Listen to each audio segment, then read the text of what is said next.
आज हम plant tissue culture introduction और जनरल टेक्निक को स्टडी करेंगे।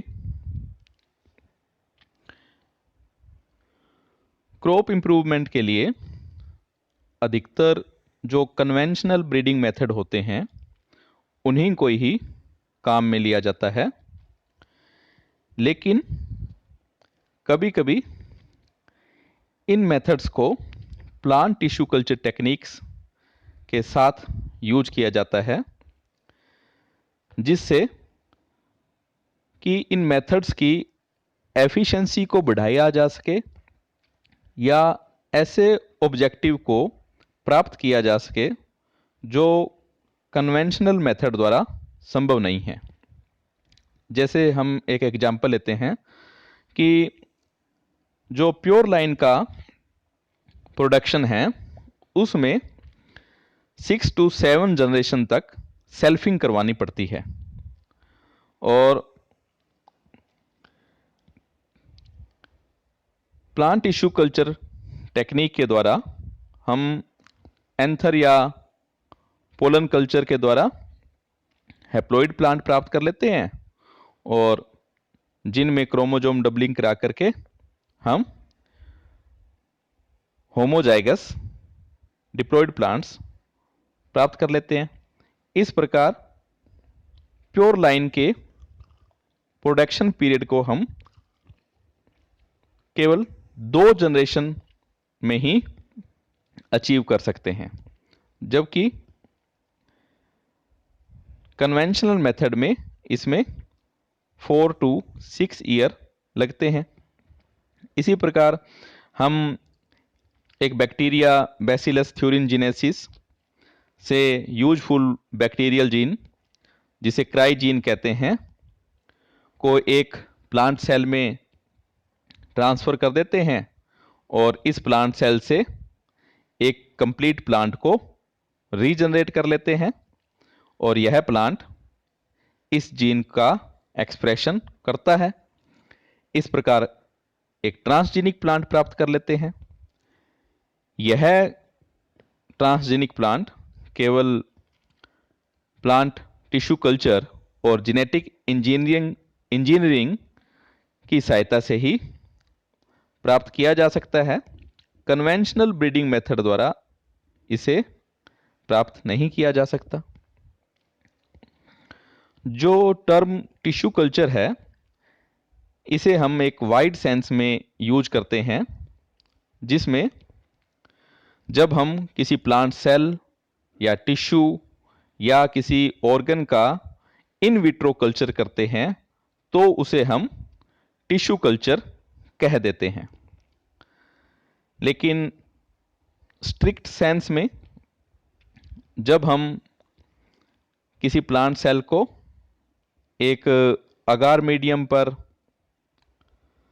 कल्चर करते हैं, इन विट्रो कल्चर करते हैं और जिससे एक अनऑर्गेनाइज्ड मास सेल्स का बनता है जिसे हम कैलस कहते हैं, तो इसे हम टिश्यू कल्चर या कैलस कल्चर कह देते हैं। जबकि हम कुछ सेल्स या कुछ सेल्स के ग्रुप्स को जब हम लिक्विड मीडियम में कल्चर करते हैं तो इसे हम सस्पेंशन कल्चर या सेल कल्चर कह देते हैं। लेकिन जनरली जो टर्म टिश्यू कल्चर होती है वो दोनों ही प्रकार के culture, callus culture, suspension culture, दोनों को ही इंक्लूड करती है।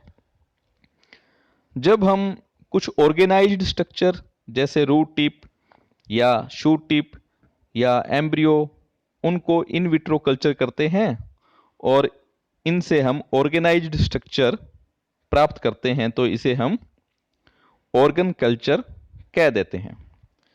लेकिन मेनली हम टिश्यू कल्चर जो है उसमें सेल को, टिश्यू को या ऑर्गन को इन विट्रो कल्चर करते हैं तो उसे ही कहते हैं। जो इन विट्रो कल्चर टेक्निक्स हैं, ये सेल की टोटिपोटेंसी को डेमोस्ट्रेट करने के लिए डेवलप हुई थी, जिसे सबसे पहले हैबरलैंड ने प्रिडिक्ट किया था। हैबरलैंड ने ही सबसे पहले इन विट्रो सेल कल्चर का कंसेप्ट डेवलप किया था। हैबरलैंड को फादर ऑफ टिश्यू कल्चर भी कहते हैं। टोटिपोटेंसी किसी सेल की सारे डेवलपमेंट फंक्शन करने की एबिलिटी होती है।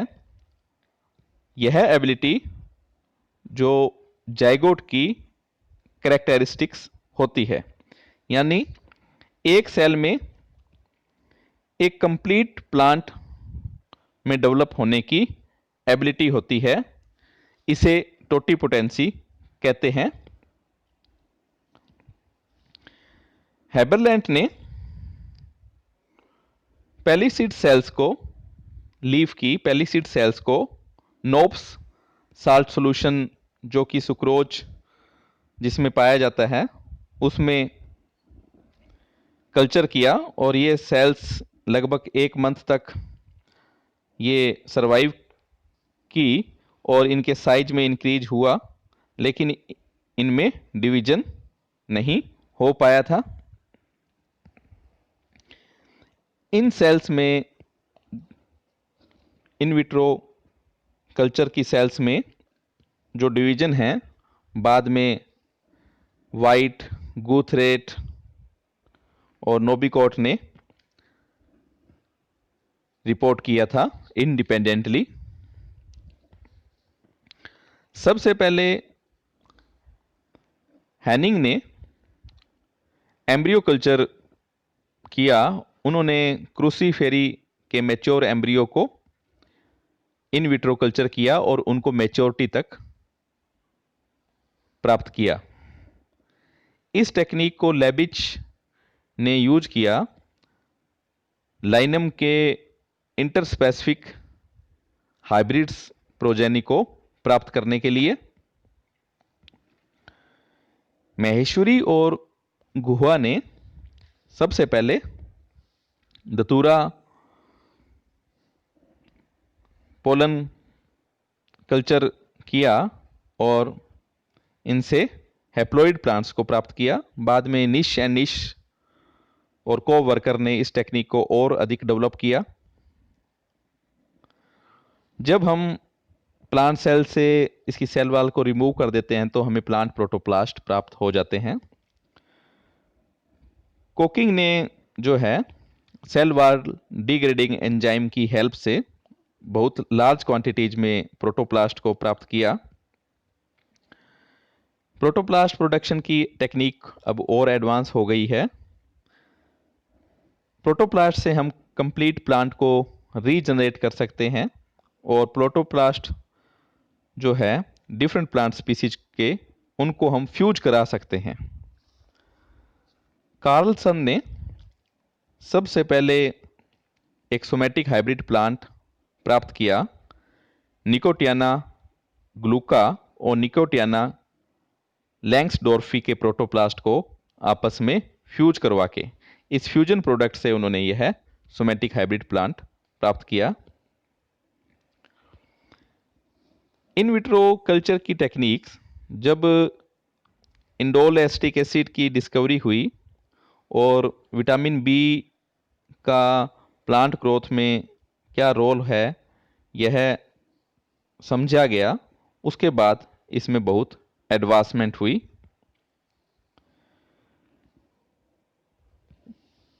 तीन साइंटिस्ट गूथरेट, वाइट और नोबिकोट ने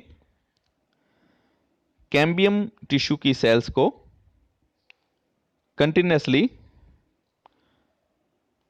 इंडिपेंडेंटली ग्रो किया। इसके बाद जब मिलर ने काइनेटिन की डिस्कवरी की तो डिफरेंशिएटेड टिश्यू को भी इन विट्रो कल्चर में यूज किया जाना संभव हो पाया। स्कूग ने सबसे पहले टोबैको पिथ कल्चर को इन विट्रो कल्चर किया।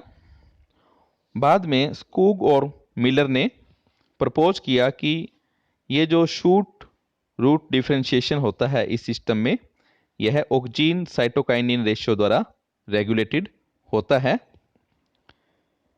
एक प्लांट सेल से सबसे पहले एक मैच्योर प्लांट ब्राउन ने प्राप्त किया था। प्लांट टिश्यू कल्चर की जनरल टेक्निक।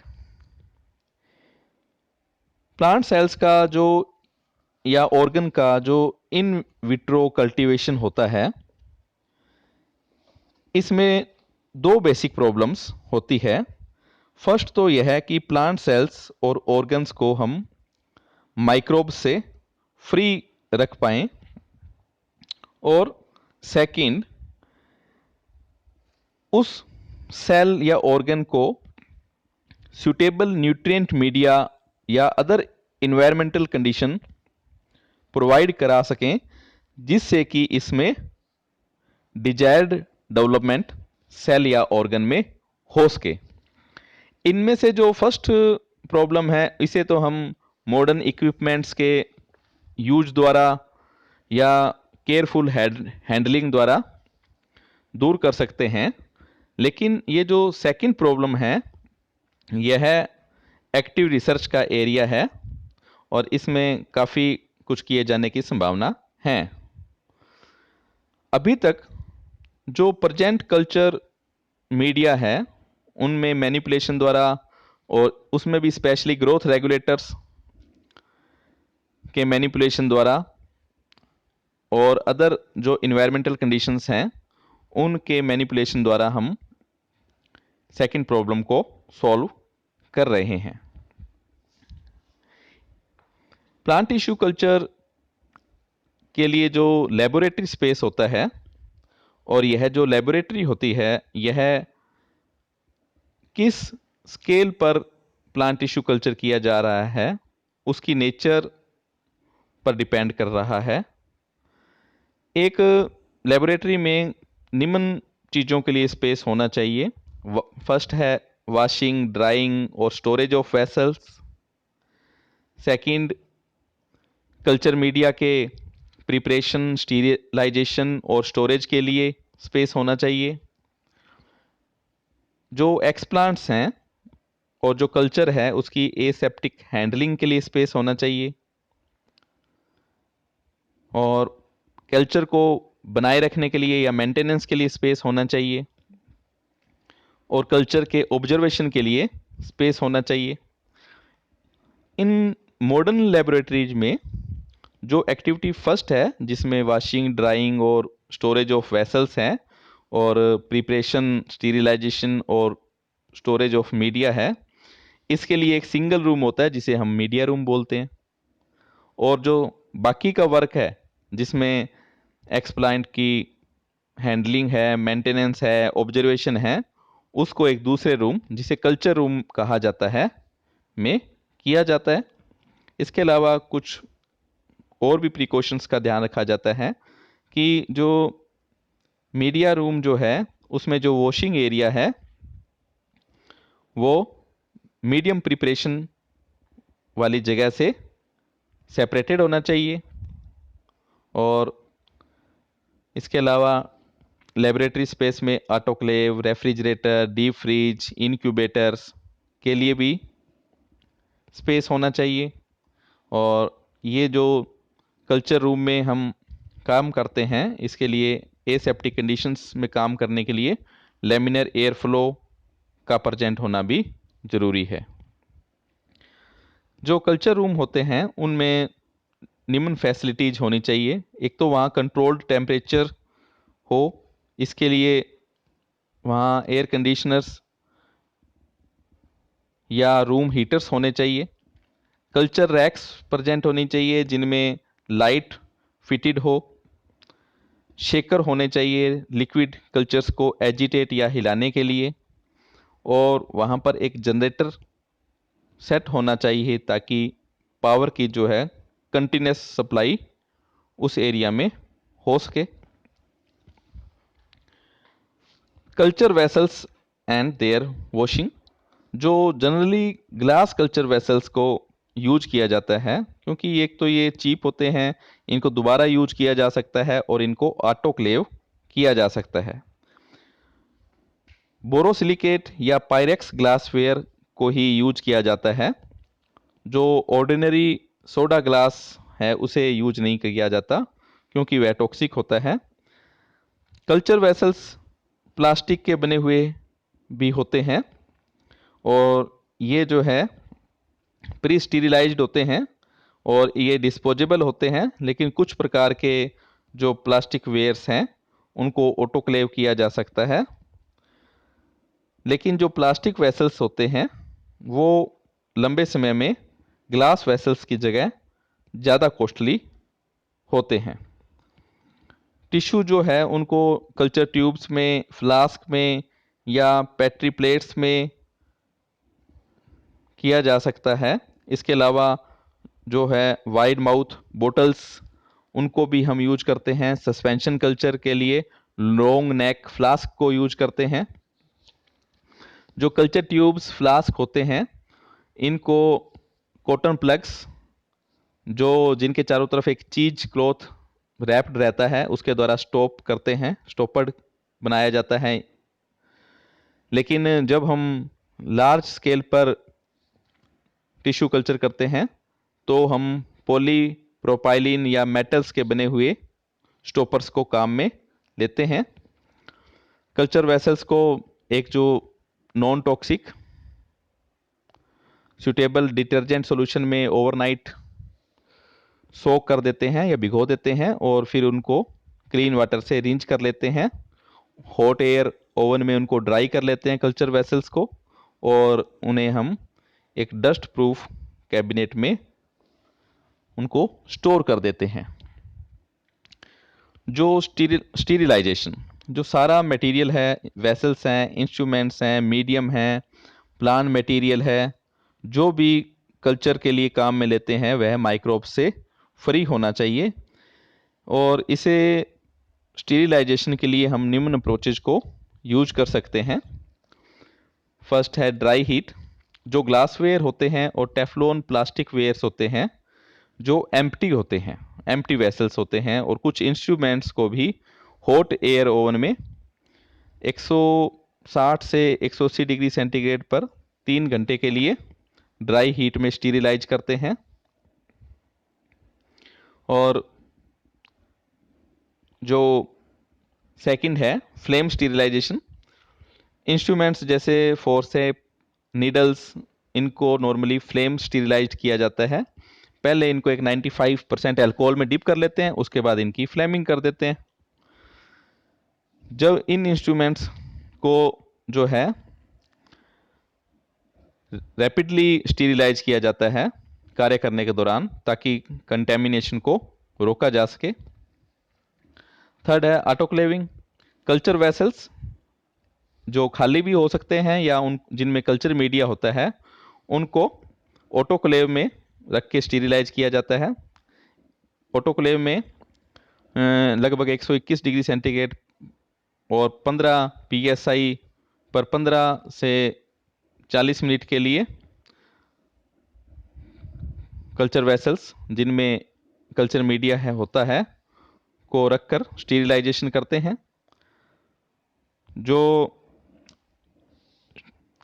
जब हम ऑटोक्लेविंग करते हैं तो हमें इसमें काफ़ी केयर रखनी पड़ती है।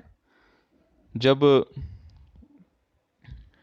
ऑटोक्लेव को तभी खोलते हैं जब इसका जो प्रेशर गाज है वह 0 प्रेशर शो करता है। फिल्टर स्टीरिलाइजेशन, कुछ growth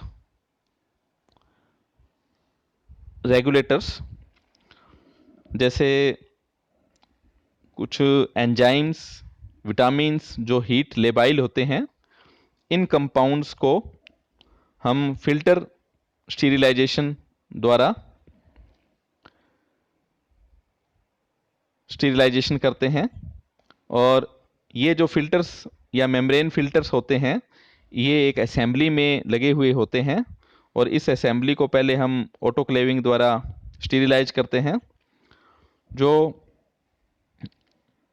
laminar air flow cabinets हैं, ये भी एक प्रकार के फिल्टर हैं जिनमें से तेज हवा बहती है, और लेमिनर एयर फ्लो में हम काफ़ी लंबे समय के लिए हम कल्चर एक्सपेरिमेंट्स कर सकते हैं। और इनमें दो प्रकार के फ़िल्टर लगे होते हैं। जो फर्स्ट फ़िल्टर होते हैं वो एयर से जो बड़े पार्टिकल्स होते हैं उनको हटा देते हैं। इसके पश्चात एयर को high efficiency particulate air filter, जिन्हें हीपा फिल्टर कहते हैं, में से गुजारा जाता है, और जो 0.3 माइक्रोन से बड़े सारे पार्टिकल्स को हटा देते हैं। और जब यह जो स्टीरिलाइज्ड एयर है, यह लेमिनर एयर फ्लो की डेस्क पर फ्लो होती है और वहाँ से यह सारे माइक्रोब्स को हटा देती है। वीपिंग विद 70% एथेनॉल, जो सरफेस होता है उसे हम, जो लेमिनर एयर फ्लो कैबिनेट का सरफेस है या हैंड्स हैं, उन्हें हम 70% अल्कोहल से स्टीरिलाइज कर लेते हैं। सरफेस स्टीरिलाइजेशन, जो सभी प्लांट मटेरियल होते हैं जिन्हें हम कल्चर के लिए यूज करते हैं, उन्हें भी माइक्रोब्स से फ्री करने के लिए उनके सरफेस को स्टीरिलाइज किया जाता है। इसे सरफेस स्टीरिलाइजेशन कहते हैं। एक्सप्लांट एक टिश्यू या ऑर्गन का पार्ट होता है जिसे हम कल्चर के लिए यूज करते हैं। जो सरफेस स्टीरिलाइजेशन के लिए हम कैल्शियम हाइपोक्लोराइट या सोडियम हाइपोक्लोराइट या मर्क्यूरी क्लोराइड या सिल्वर नाइट्रेट या ब्रोमीन वाटर और एंटीबायोटिक्स को हम यूज करते हैं। इनमें से हम जो सोडियम हाइपोक्लोराइट और कैल्शियम हाइपोक्लोराइट और मर्क्यूरी क्लोराइड को स्पेशली अधिक यूज करते हैं।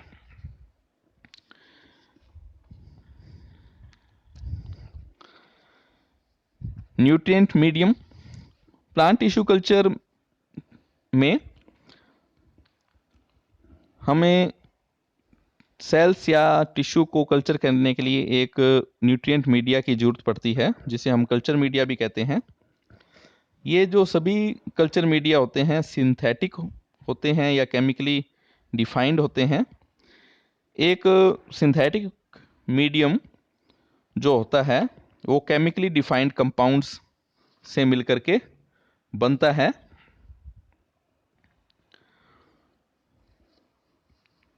कुछ कल्चर मीडिया के एग्जाम्पल है, जैसे white medium, MS medium, B5 medium.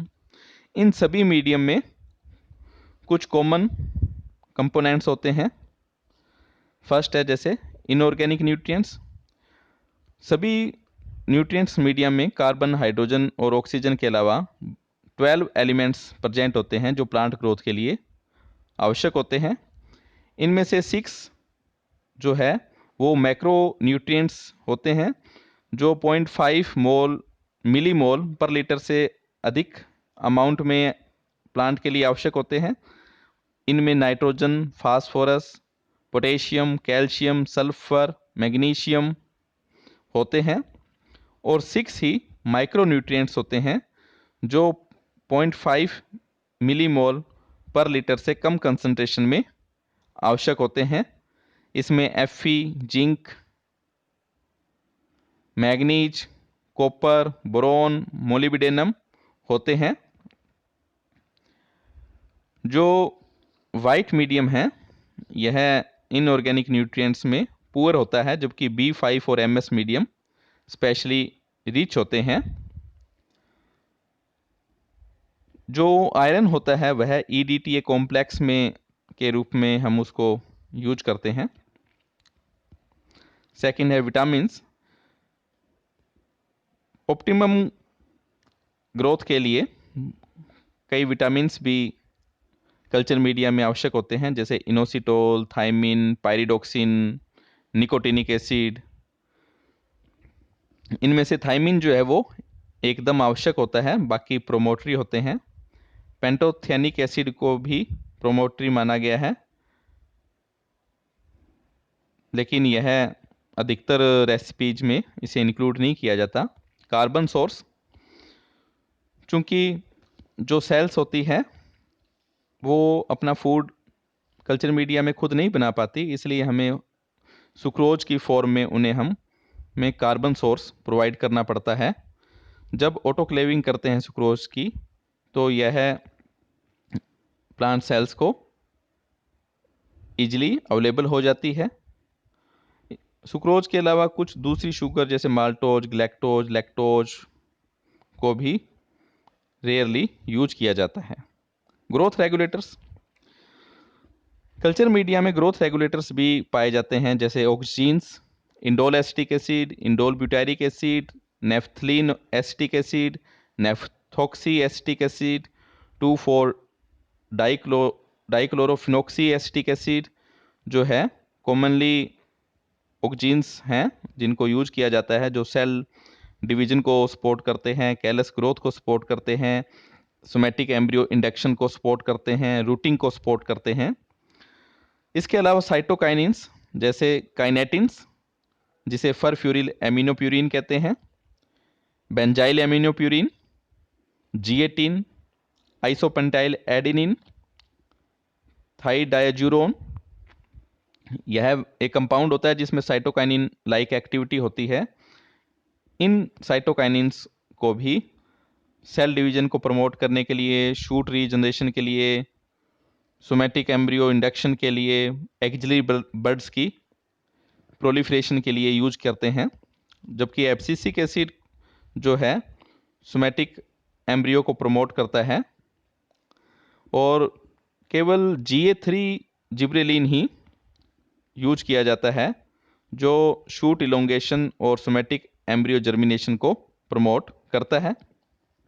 Complex organic additives, जो शुरुआती जो कल्चर मीडिया थे उनमें कॉम्प्लेक्स एडिटिव्स जैसे east extract, coconut milk, casein hydrolysate, corn milk, malt extract, tomato juice वगैरह को भी प्लांट टिश्यू ग्रोथ के लिए